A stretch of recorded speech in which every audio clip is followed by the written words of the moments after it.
Angelica and Beitar watched while the Andronian crew finished loading the large titanium container on board the vessel. They proceeded to walk through the cargo bay as she stared at the object and couldn't help but wonder what she had gotten herself into this time.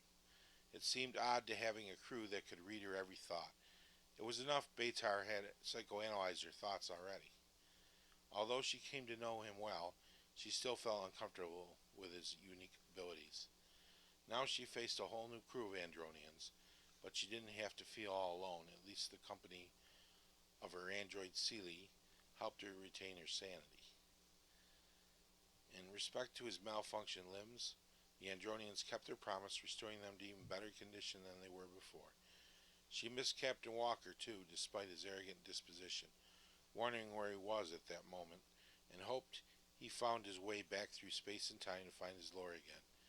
They entered the bridge, and she felt like she had entered a foreign country. Nothing was in English, only the same strange symbols she saw on Varlu's scout ship when they were back on Earth. The computers and controls were more advanced than anything she'd ever seen before. She wasn't sure what her role was going to be here, using a useless captain of a highly advanced crew. A little intimidating, isn't it? She asked Seely. It's really not much different than the Zakarian crafts. Sections of the controls are operated by each member or station using telepathy. Note the electrodes attached to each member's head. If they're controlling everything, what do we do? Sit back in the captain's chair and enjoy the ride, the android answered. The journey should take about 7 months, Beitar said. Oh, happy day. That gives us enough time to finish my needlepoint. She jested. Just what is our mission, anyway? To deliver the box to the Salatrians. Weren't they the same ones Garmato stole the probe from? Yes, the Andronian said. Our orders are to meet their ship in orbit and send the box to the cargo bay. Seems kind of impersonal. No greeting or accommodations were there? She quipped. The Salatriades are a very private race, especially towards humans. Why is that? Perhaps their appearance has something to do with it, Seely told her. According to my databanks, they are immense beings with thousands of tentacles and would horrify most humans, Sounds like this is going to be an interesting trip. the Earthling said. What about the bots? What's in it? That I don't know, Beitar said. I wasn't told, and the king was very adamant about its secrecy and not to open it under any circumstances. It's a sealed titanium box. How can you open it anyway? 10 feet thick titanium, to be exact, Beitar said. Even a fusion grenade won't penetrate it. Well, I guess we'll never know then, will we? Angelica asked. It would be nice to know what I'm transporting and if it's dangerous or not. You took on this mission, Beitar reminded her. Don't question your employer. The compensation is substantial, I assure you.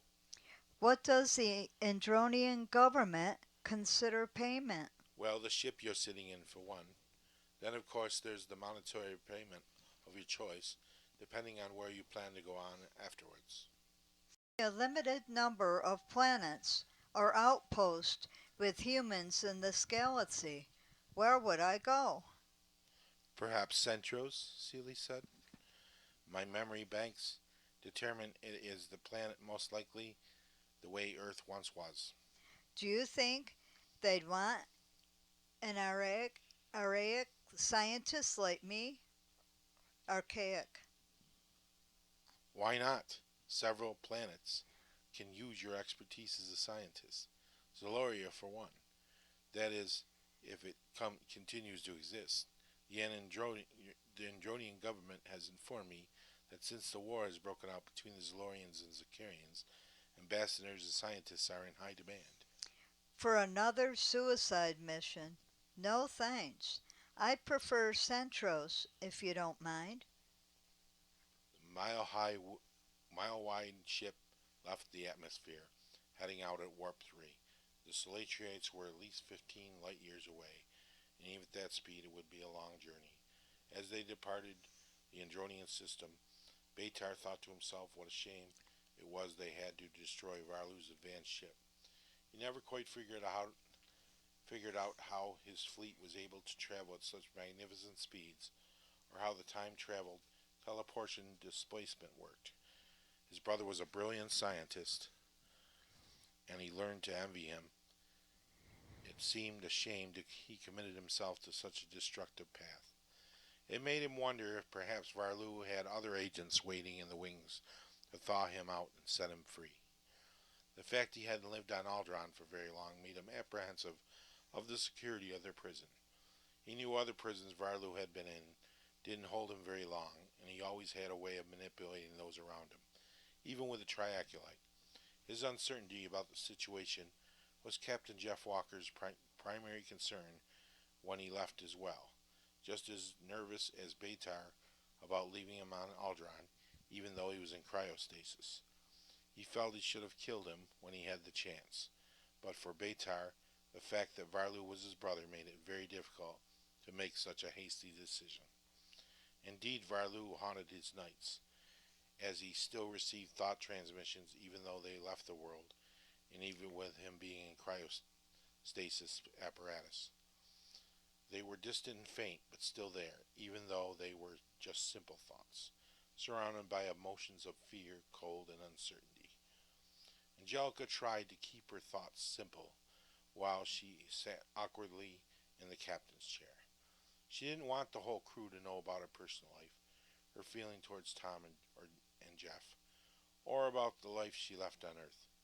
As far as she was concerned, it was none of their business and not available information for their intrusive mind probes. She decided she wasn't needed right away, so once there was a stabilization of the warp drive, she unbuckled herself and stood up. I'm going down to get a little bite to eat, She said with a smile. Call me if you run into any Garlatians.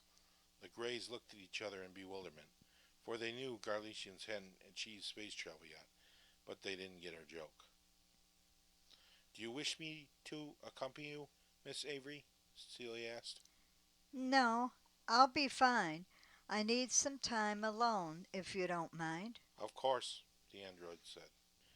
Jelka walked up the bridge, and as the doors shut, Baatar watched her with concern.